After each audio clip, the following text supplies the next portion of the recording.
లోక్సభ స్థానానికి నామినేషన్లు వేసేందుకు రైతులు బారులు తీరారు. ఎన్నికల కార్యాలయం గేట్ ముందు ఎర్రజొన్న, పసుపు రైతులు భారీ ఎత్తున చేరారు. ఉదయం 10 నుంచే సుమారుగా 3 నుంచి 400 మంది వరకు రైతులు నామినేషన్ల ప్రక్రియ కోసం తరలివచ్చారు. నామినేషన్ వేసే రైతులు, వివిధ పార్టీల నాయకులతో కలెక్టరేట్ ప్రాంగణం కిక్కిరిసిపోయింది.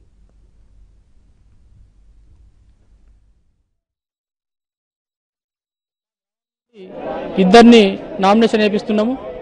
మరి ఈ నామినేషన్ కూడా ఎందుకు వేస్తున్నామనంటే, మేము దాదాపు సంవత్సర కాలం నుండి రోడ్లపైన ఎన్నో ధర్నాలు చేశాము.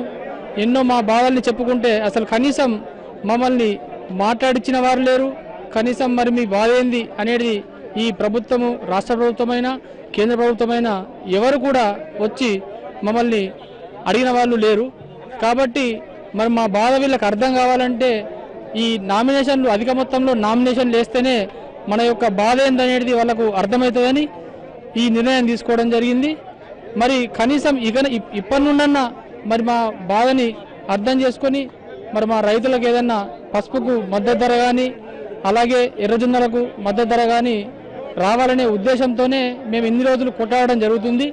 మరి ఈ పసుపు పంటని, ఎర్రజొన్న పంటకు మద్దతు ధరలను ఇస్తారని ఆశిస్తూ ఈ నామినేషన్లు వేయడం జరిగింది. ప్రభుత్వ నియంతృత్వ పోకడలు ఇక్కడనే కనిపిస్తూ ఉన్నాయి. ఎలాగైతే రైతులని నామినేషన్ వేయకుండా చేసి ఎలక్షన్ యథావిధిగా నడిపించుకోవాలని ఈ అధికార ప్రభుత్వం చేస్తున్నటువంటి ఈ కుట్ర.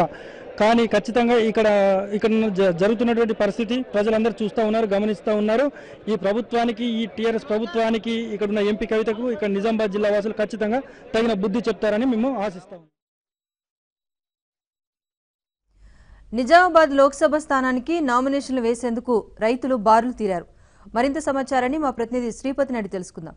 శ్రీపతి, చెప్పండి. ఉదయం నుంచే 300కు పైగా రైతులు అక్కడ బారులు తీరినట్టుగా తెలుస్తోంది. ఇప్పటి వరకు ఎంతమంది నామినేషన్లు వేశారు? రాజేశ్వరి, నిజామాబాద్ లో నామినేషన్ల కోలాహలం పెద్ద ఎత్తున ఉందని చెప్పుకోవచ్చు. అంటే ఈ లోక్సభ బరిలోకి రైతులు దిగడం అనేది ఒక ప్రత్యేక ప్రాధాన్యత గల అంశంగా మనం చెప్పుకోవచ్చు. ఇప్పటి వరకే సుమారు 300 నుంచి 350 మంది రైతులు ప్రస్తుతం ఇక్కడ కేంద్రం వద్ద బారులు తీరున్నారు. అంటే అధికారి కార్యాలయం వద్ద బారులు తీరున్నారు. వారందరికీ కూడా అధికారులు టోకెన్లు ఇచ్చి క్రమ సంఖ్యలో నిలబెట్టే ప్రయత్నం చేస్తున్నారు. అయితే ఈ సందడి పెరగడం వల్ల నామినేషన్ల ప్రక్రియలో కూడా కొద్ది ఇబ్బంది ఏర్పడము, అలాగే జాప్యం జరుగుతున్న పరిస్థితి కూడా కనిపిస్తుంది. ఈ కారణంగానే అధికారులు టోకెన్ల సిస్టమ్ పెట్టారు. టోకెన్లు ఇచ్చి మరి రైతులను లైన్ లో నిలబెట్టి నామినేషన్ వేసే ప్రక్రియ కొనసాగిస్తున్నారు. అయితే శుక్రవారం నాటికే నిజామాబాద్ బరిలో 70 వరకు మంది రైతులు నామినేషన్లు దాఖలు చేశారు. శనివారం, ఆదివారం సెలవు దినాలు కావడంతో ఈ రోజు ఒకేసారి పెద్ద ఎత్తున తరలివచ్చినట్లుగా మనకు కనిపిస్తుంది. అయితే ప్రధానంగా పసుపు, ఎర్రజొన్న రైతులు ఈ నామినేషన్లు వేస్తున్నారు. ఆ పసుపు పంటకు గిట్టుబాటు ధర ప్రకటించాలి, లేదా బోనస్ అయినా ప్రకటించాలనే డిమాండ్ తో రైతులు ప్రస్తుతం ఈ ఎన్నికల బరిలో దిగి తమ నిరసన వ్యక్తం చేస్తున్నారు. అలాగే ఎర్రజొన్న పంటను కూడా గతంలో లాగే ప్రభుత్వం కొనుగోలు చేయాలి, 4,500 రూపాయల క్వింటాల్ చొప్పున ప్రభుత్వమే కొనుగోలు చేయాలనే డిమాండ్ తో కూడా ఎర్రజొన్న రైతులు ప్రస్తుతం ఎన్నికల బరిలో దిగుతున్నారు.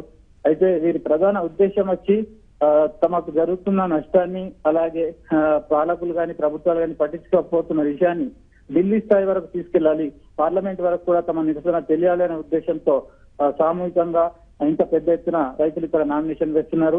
దీనికి సంబంధించి గత వారం 10 రోజులుగా కూడా నిజామాబాద్ లో టెన్షన్ వాతావరణం నెలకొంది.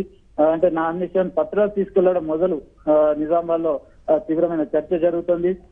అలాగే అనుకున్న మాదిరిగానే నామినేషన్ పత్రాలు తీసుకునే రైతులు ఈ రోజు బారులు తీరి మరి ఆ నామినేషన్లు దాఖలు చేయడానికి సిద్ధంగా ఉన్నారు. అయితే ఇంత పెద్ద ఎత్తున నామినేషన్ దాఖలవడం మన రాష్ట్ర చరిత్రలోనే మొదటిగా చెప్పుకోవచ్చు.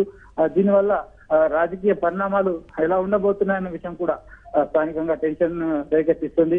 అంటే ప్రధానంగా ఇక్కడ సీఎం కేసీఆర్ కూతురైన కల్వకుంట్ల కవిత టీఆర్ఎస్ అభ్యర్థిగా బరిలో ఉన్నారు.